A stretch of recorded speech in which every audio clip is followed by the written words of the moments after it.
साहेब, राज्यात जर आपण पाहिलं तर सध्या CT स्कॅन, MRI आणि एक्सरे तपासणीची जी सेवा देणारी कंपनी आहे तिने 43 कोटी खरं तर थकवलेले आहेत आणि त्यामुळे कुठेतरी अनेक रुग्णालयात तशी बिकट परिस्थिती समोर आलेली आहे.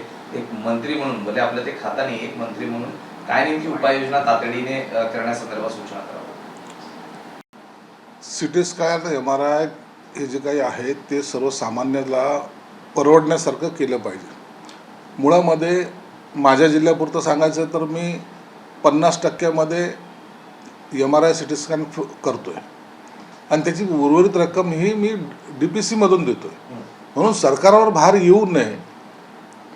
सरकारला आता तुम्हाला बाकी सर्व योजनेमध्ये पैसे देत असताना आणखीन लोड येण्यापेक्षा DPCमध्ये जो काही अधिकार पालकमंत्र्याला दिलेला आहे त्यातून जर ती रक्कम मोळती केली तर मला वाटतं अशा अडचणी येणार नाही.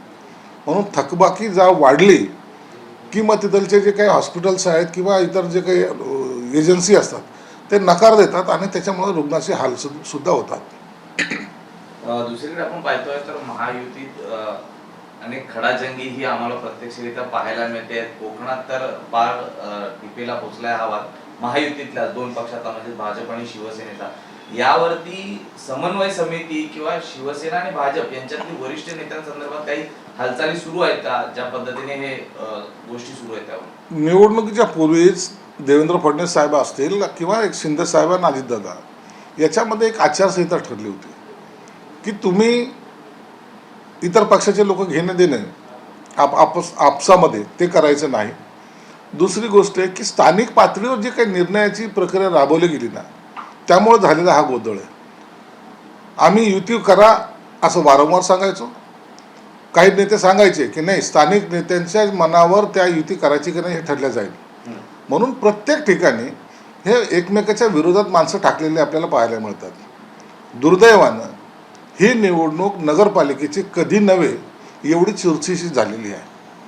आणि आता मला खंत एका गोष्टीची आहे की यापुढे अशा छोट्या निवडणुकीमध्ये सुद्धा जो प्रामाणिक कार्यकर्ता आहे तो उभं राहण्याची हिंमत करणार नाही. खर्चाचा एवढा आगडोम मी प्रथमतः माझ्या राजकीय कारकिर्दीमध्ये पहिल्यांदा पाहिलेला आहे. म्हणून या निवडणुका खरं जनतेसाठी होत्या की अस्तित्वाची लढाई होती हे कळायला मार्ग नाही. म्हणून हा सगळा वाद त्या टीकेला त्या टोकाला गेला आणि प्रत्येकजण त्या त्या पद्धतीने टीका एकमेकावर करायला लागला.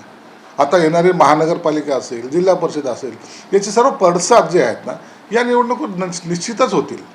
या निवडणुकीत प्रामुख्याने सांगायचं झालं तर विरोधकांपेक्षा महायुतीतलेच नेते एकमेकांच्या विरोधात आम्हाला फारसे दिसले. पण विरोधक त्या ठिकाणी, विरोधकांना स्पेसच तुम्ही दिलेला नव्हता तितका. विरोधक हे निवडणूक लढवण्याच्या मनस्थितीत नव्हतेच, कारण कार्यकर्त्याचा असलेला वनवा हा त्यांना जाणवला आहे. तुम्ही पाहिलं उबाठाने कुठेही सभा घेतल्या नाहीत, कुठं प्रचार केला नाही. तुमची शरद पवारची काँग्रेस कुठे दिसली नाही, मुळामध्ये काँग्रेस ती कुठे दिसली नाही. आणि मग जे उर्वरित पक्ष जे सत्ताधारीच आहेत त्या सत्ताधारीमध्येच हे तर मान्यच करावं लागेल की थोडी स्पर्धा ही लागली गेली आणि अस्तित्वाची लढाई ही त्या ठिकाणी जाणवली सुद्धा. दुसरीकडे आपण म्हटलात आत्ताच की आता ठरलेलं आहे की या पक्षातला त्या पक्षात घेतला जाणार नाही. मात्र नुकतीच भाजपचे प्रदेशाध्यक्ष रवींद्र चव्हाण यांनी पुन्हा एकदा शिवसेनेला डिवचण्याचा प्रयत्न केलाय.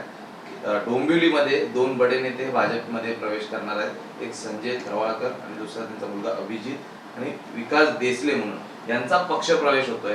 मग जी काही चर्चा झाली त्यालाच कुठेतरी हा छेद म्हणायचा का? निश्चित झालेल्या चर्चेला हा छेदच आहे. रवींद्र चव्हाण त्यांच्या मर्जीने वागतायत. मग परिणाम आहे की ते ॲक्शनला रिॲक्शन ही होणार आहे. मग उद्या ही माहिती आपली जी काही खंबीरपणे पुढे चाललेली दमदार वाटचाल चाललो त्याच्यावर हा मिठाचा खडा टाकण्याचा प्रकार आहे.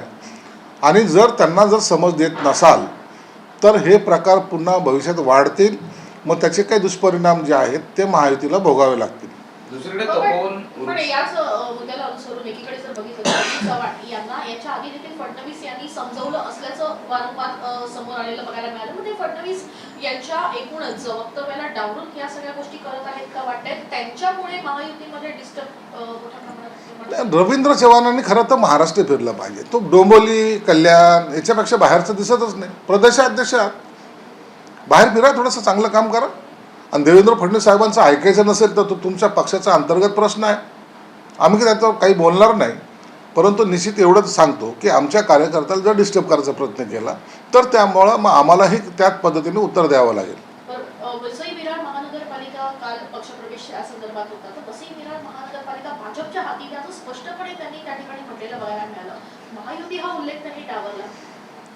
त्यांनी त्यांचा पक्ष वाढवण्यासाठी केलेले ते विधान आहे, परंतु सर्वसामान्य जनता ही महायुतीच्या बरोबर आहे. महायुतीकडे त्यांचा कल आहे. आणि अशा पद्धतीने जर फाटाफूट झाले तर भविष्यामध्ये तुम्हाला निवडणुका ह्या स्वतंत्रपणे लढाव्या लागतील असं चिन्ह आहे. काँग्रेसचे नेते दिग्विजय सिंग मातोश्रीवर उद्धव ठाकरेंना भेटण्यासाठी येत आहेत, कसं पाहता या एकूणच? आता दिग्विजय आले तर काय त्यांचा काही विशेष काही प्रभाव मला वाटतं पडणार नाही. या सगळ्या चर्चा होत राहतात. परंतु आता ना महाविकास आघाडी राहिली ना ते इंडिया आघाडी राहिली. आता फक्त संबंध जपणं इतकाच काय तर तो परिणाम आता तुम्हाला जाणवेल. एक शेवटचा प्रश्न आहे, तपोवन वृक्षाचा नाशिक मधला जो वाद आहे, यावरून नितेश राणेंनी एक वादग्रस्त ट्विट केलेला आहे. पर्यावरण प्रेमी ईदला बकरी कापण्याला जो विरोध करताना कधी दिसले नाही असं नितेश राणे म्हणतात. खरं तर पावनभूमीमध्ये जी वृक्षतोड चालू आहे त्याला नागरिकांपासून सगळ्यांनीच स्मृतता दाखवली आहे. सरकारला वेगळा पर्याय निवडावा सांगत आहेत. मात्र दुसरीकडे सरकारमधलेच मंत्री असे वादग्रस्त ट्विट करतात. एकनाथ शिंदे साहेबांनी याच्यावर त्यांचं मत स्पष्टपणे सांगितलं की आम्ही पर्यावरणवादी आहोत, का कधीही त्याच्यामध्ये बिघाड होऊ नये या मताचे आहोत. जेवढं शक्य होईल तेवढं वाचवूनच प्रगती केली पाहिजे. झाडं राखणं ही सर्वांची जबाबदारी पण आहे. परंतु नितेश राणेंनी जे काही वक्तव्य केले कदाचित त्याचं ते वैयक्तिक मत असावं, परंतु असे भडक स्टेटमेंट करून मला या हिंदुत्व आणि झाडं याचा कुठेही संबंध लागत नाही. म्हणून आपण कोणती भूमिका मांडतोय, हिंदुत्वाची मांडतायत का पर्यावरणाची मांडतात हे कळायला मार्ग देईल. म्हणून असे स्टेटमेंट देऊन वातावरणामध्ये आणखीन बिघडेल कशी हा त्यांचा प्रयत्न आहे. सर, निवडणुका झाल्या आहेत मात्र निकाल हा पुढे ढकललेला आहे. 21 तारखेला निकाल होणार आणि बऱ्याच ठिकाणी स्ट्रॉंग रूम बाहेर विरोधी पक्षातील लोक आंदोलन करतायत आणि घोटाळा होईल अशी शक्यता सुद्धा वर्तवली जाते. तसे आरोप या सगळ्या विरोधकांकडून. आता त्याच्यामध्ये काय होईल तर निवडणूक आयोग जाणो. इतिहासामध्ये पहिल्यांदा असा निर्णय झालेला आहे. पहिल्यांदा इतक्या दिवस पेट्या एखाद्या स्ट्रॉंग रूममध्ये राहणं, मग त्याच्यावर शंका उपस्थित होणं हे साहजिक आहे. हे काही चुकीचं नाही आहे. यापूर्वीसुद्धा आपण पाहिलेलं की स्ट्रॉंग रूमच्या बाहेर लोक अक्षरशः झोपायचे. एक दिवस जरी पेटी तिथं राहिली तर. आता ह्या 20 दिवस राहणार आहे. मग 20 दिवसामध्ये काही लोकांना थोडी शंका आहे की काही गडबडी होऊ शकते. आणि जर असे काही जर झालं तर मला वाटतं आता मग त्या इलेक्शनला अर्थ राहणार नाही.